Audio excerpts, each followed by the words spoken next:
निशा के मुंह से अंतिम चीख निकलते ही समुद्र के दूसरे किनारे पर बैठे दादा गुरु के मुंह से भी तेज आवाज में नहीं की आवाज निकलती है। प्रिंस चौंक कर आंखें खोलता है। दादा गुरु खड़े हो जाते हैं और समुद्र के उस किनारे की तरफ देख रहे होते हैं जिधर निशा की जली हुई लाश पड़ी होती है। प्रिंस दादा गुरु की तरफ देखकर समझ जाता है कि उसकी मां के साथ क्या हुआ। रोते चिल्लाते हुए प्रिंस दादा गुरु से लिपटकर खूब जोर जोर से रोने लगता है। उसको रोता हुआ देखकर दादा गुरु उसके सिर पर हाथ फेरते हुए उसको संभालते हैं। तभी रोते रोते प्रिंस हंसने लगता है और हंसते हंसते जमीन पर गिर पड़ता है। दादा गुरु प्रिंस को इस तरह गिरता देख चौंक जाते हैं। वो तुरंत उसको उठाते हैं और उससे पूछते हैं, क्या हुआ बेटा, संभालो अपने आप को, अभी तुम रो रहे थे, अचानक हंसने लगे, क्या हुआ?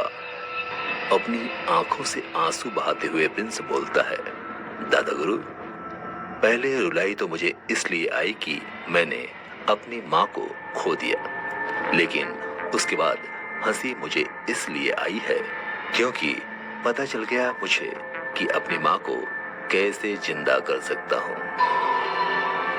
दादा गुरु प्रिंस के मुंह से ये बात सुनकर दोनों आंखों में एक रहस्यमयी आश्चर्य लिए हुए प्रिंस को पकड़ते हुए लगभग चिल्लाने लगते हैं, कैसे कैसे ये संभव है?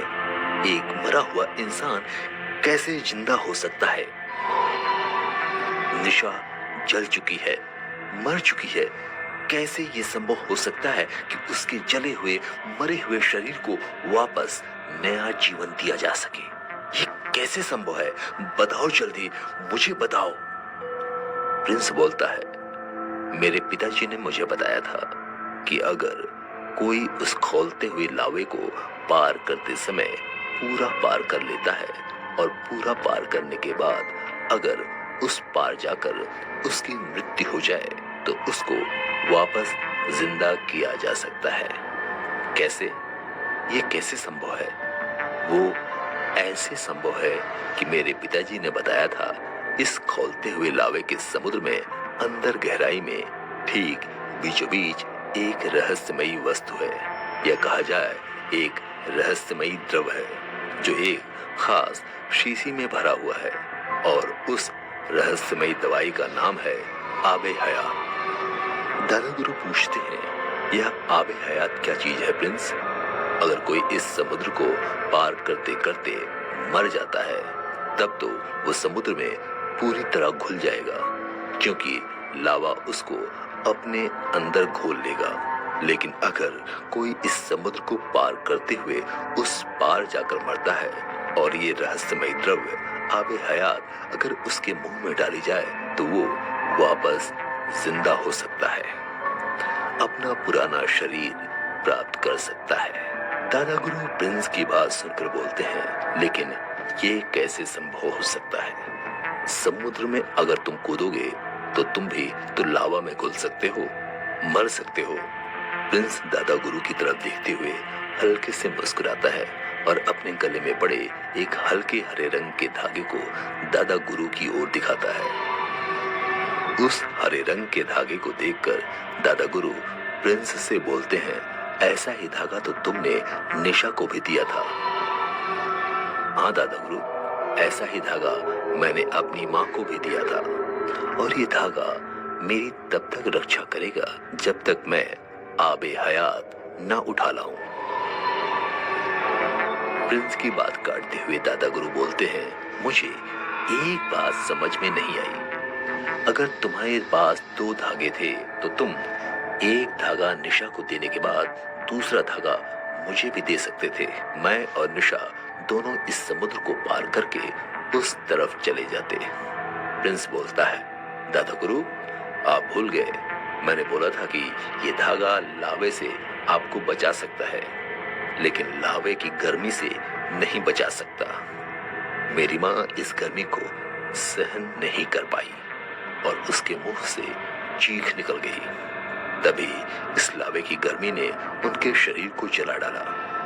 दादा गुरु प्रिंस की ओर देखते हुए बोलते हैं, एक बात बताओ मुझे, जब तुम इस आबे हयात लाने के लिए समुद्र में कूदोगे तो क्या इसकी गर्मी तुम्हें नहीं मारेगी?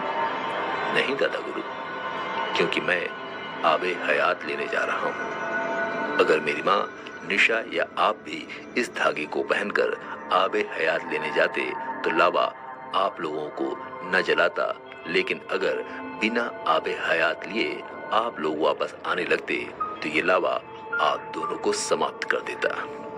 यही आबे हयात का नियम है। अगर कोई उसे लेने आएगा तो वो उसे लेकर आए, क्योंकि आबे हयात बलि मांगता है। प्रिंस की बात सुनकर दादा गुरु आश्चर्य से पूछते हैं, आबे हयात बलि मांगता है? मतलब तुम अगर आबे हयात लेकर आओगे तो क्या तुम? जी दादा गुरु, आप सही समझ रहे हैं। मैं अपने हाथों से आबे हयात लेकर आऊंगा और लाकर अपनी माँ के मुख में उस द्रव्य को डालकर माँ को जिंदा कर दूंगा, लेकिन उसके बाद मेरा अस्तित्व ही समाप्त हो जाएगा, क्योंकि आबे हयात को बलि मेरी मिलेगी। जैसे जैसे मेरी माँ जिंदा होती जाएगी वैसे वैसे मेरा शरीर समाप्त होता जाएगा। प्रिंस की बात सुनकर दादा गुरु उसे आश्चर्य से देखते रह जाते हैं। प्रिंस बोलता है, क्या हुआ दादा गुरु, आप कहाँ सोच में पड़ गए? कुछ नहीं, बस ऐसे ही सोच रहा हूँ कि तुम किस युग के हो। प्रिंस दादा गुरु की तरफ देखते हुए मुस्कुराकर पूछता है, युग? युग का क्या मतलब? दादा गुरु, नहीं, कुछ नहीं। हमारे पृथ्वी लोक में स्थित भारत देश में 4 युग बताए गए हैं। सतयुग, द्वापर, त्रेता और कलयुग। अभी इस समय जो युग चल रहा है वो कलयुग है। शास्त्रों में कहा गया है तो हम भी मान रहे हैं। तो इस अनोखे शून्य ब्रह्मांड का एक ऐसा इकलौता शख्स है जिसने निशा को देखते ही अपनी माँ बना लिया, और अब तो अपनी माँ के लिए अपनी बलि चढ़ाने जा रहा है। तेरी नजर कितनी अच्छी है प्रिंस, वरना आजकल तो लोग किसी सुंदर जवान लड़की को देखते ही बुरे विचार लाने लग जाते हैं, और तूने तो उसे अपनी माँ बना ही नहीं लिया, बल्कि अब तो उसे जिंदा भी करने जा रहा है, वो भी अपनी बलि चढ़ाकर। दादा गुरु की बात सुनकर प्रिंस हंस पड़ता है, बोलता है, अब मैं अच्छा हूँ बुरा हूँ, किस युग से आया हूँ मुझे नहीं पता, लेकिन मुझे बस इतना पता है कि अब समय व्यर्थ न गंवाते हुए मुझे समुद्र में कूदना है। गहराई में जाकर उस आबे हयात को निकालना है और अपनी माँ के मुख में डालकर अपनी माँ को जिंदा होते हुए देखकर इस ब्रह्मांड से वापस अपने माता पिता के पास पहुंच जाना है। कई साल हो गए, मेरे माता पिता भी मृत्यु के बाद जहां होंगे मेरा इंतजार तो कर रहे होंगे। इतना बोलकर प्रिंस दादा गुरु को प्रणाम करते हुए धागे को अपने वस्त्र के अंदर रखकर खोलते हुए लावे के समुद्र में कूद जाता है।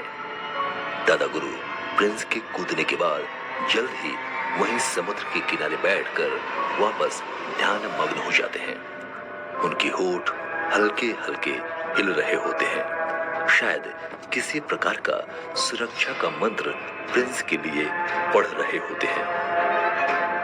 इधर प्रिंस खोलते हुए लावे के समुद्र में पता नहीं कितनी गहराई के अंदर उतरता जाता है। 1 घंटे से ज्यादा समय हो जाता है, लेकिन प्रिंस को अभी भी आबे हयात का पता नहीं चलता। थोड़ी देर तक प्रिंस अंदर गहराई में अपने आप को उतारता है, तभी उसे खोलते हुए लाल लावे के अंदर बीचों बीच शायद तलहटी में एक हरे रंग की चमकदार वस्तु दिखाई पड़ती है।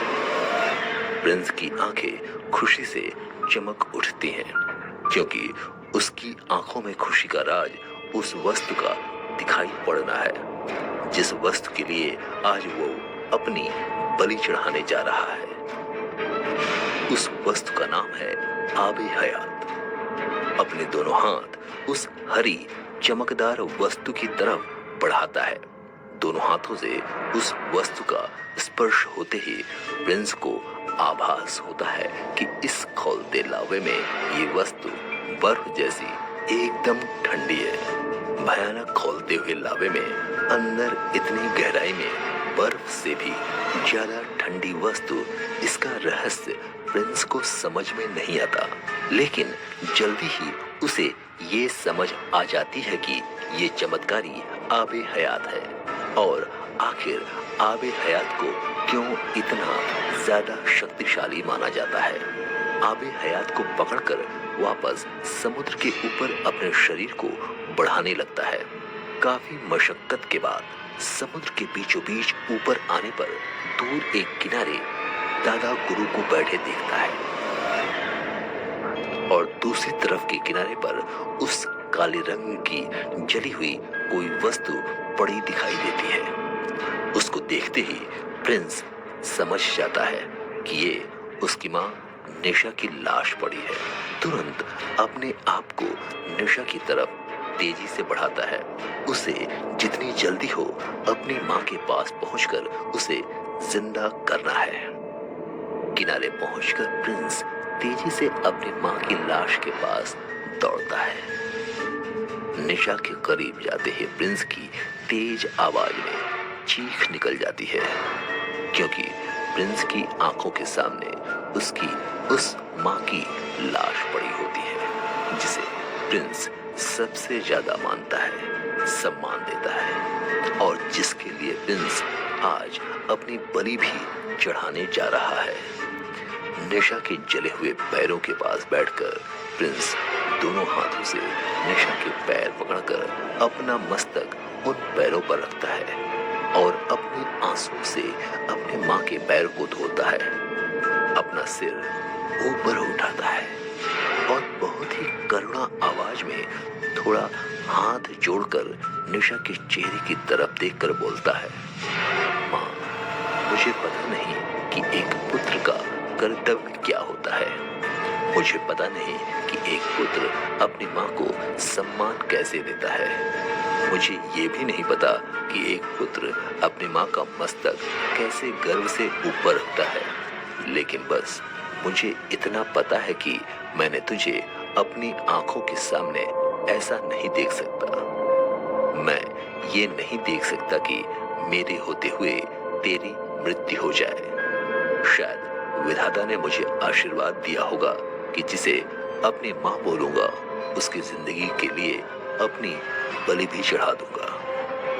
दोनों हाथ सामने करके प्रिंस आबे हयात के शीशी का ढक्कन खोलता है। निशा के चेहरे की तरफ बढ़ते हुए बोलता है, देख माँ, तेरा पुत्र तुझे जिंदा करने के लिए आया है। तू जिंदा हो जा, जल्द जिंदा हो जा, बस मैं और कुछ नहीं चाहता। इतना बोलकर प्रिंस निशा के मुंह में आबे हयात का हरा द्रव्य डाल देता है। द्रव्य डालने के बाद वापस आकर निशा के पैरों के पास जाकर अपने दोनों हाथ जोड़ लेता है। करीब 10 मिनट की अवधि के बाद निशा के शरीर का जला हुआ मांस हटने लगता है। नया मांस आने लगता है। वस्त्र बनने लगते हैं। सिर के बाल आने लगते हैं। लेकिन जैसे जैसे निशा का शरीर बनता जा रहा होता है, वैसे ही प्रिंस को महसूस होता है कि उसका शरीर भी धीरे धीरे गायब होने लगता है। तेजी से प्रिंस अपने दोनों हाथ जोड़कर उस शून्य काले ब्रह्मांड में ऊपर की तरफ उठकर बोलता है, ऐ मेरे मालिक, ऐ परवरदिगार, ऐ मेरे पालनकर्ता, मुझे नहीं पता कि तेरी स्तुति, पूजा, अर्चना, आरती, वंदना, तेरा ध्यान, तेरी साधना, तेरी सिद्धि कैसे की जाती है। लेकिन अगर मेरे पुत्र प्रेम में जरा भी सच्चाई है तो हे परवरदिगार, मेरी माँ को जिंदा होने के बाद ही मुझे उठाना। इतना बोलकर प्रिंस हाथ जोड़कर वापस निशा के शरीर को बनते हुए देखता है। इधर निशा का शरीर पूरी तरह से बनने के बाद उसी शून्य ब्रह्मांड की अनंत काली ऊंचाइयों से एक पीले रंग के अंगूठे के बराबर ज्योति आती है। शायद उसे पता होता है कि इस अलौकिक ज्योति का क्या रहस्य है। वो अद्भुत पीले रंग की ज्योति हवा में उड़ते हुए नीचे की तरफ आती है, धीरे धीरे आकर निशा के हृदय स्थान में प्रवेश करती है। ज्योति के हृदय स्थान में प्रवेश करते ही निशा एक गहरी सांस लेती है। निशा को गहरी सांस लेता हुआ देखकर खुशी से आंसू बहाते हुए प्रिंस निशा से बोलता है, माँ, तेरा पुत्र होने का कर्ज शायद उतार दिया मैंने। बस एक छोटी सी विनती कर रहा हूं तुझसे, मुझे भूलना मत कभी। इतना बोलने के बाद धीरे धीरे प्रिंस गायब होने लगता है। गहरी सांस को वापस छोड़ते हुए निशा अपना दायां हाथ उठाते हुए अपने सामने गायब हो रहे प्रिंस के चेहरे को देखती हुई बोलती है, मेरा पुत्र। उस शून्य ब्रह्मांड के वातावरण से प्रिंस पूरी तरह से गायब हो जाता है। निशा की दोनों आंखों से आंसू छलक पड़ते हैं।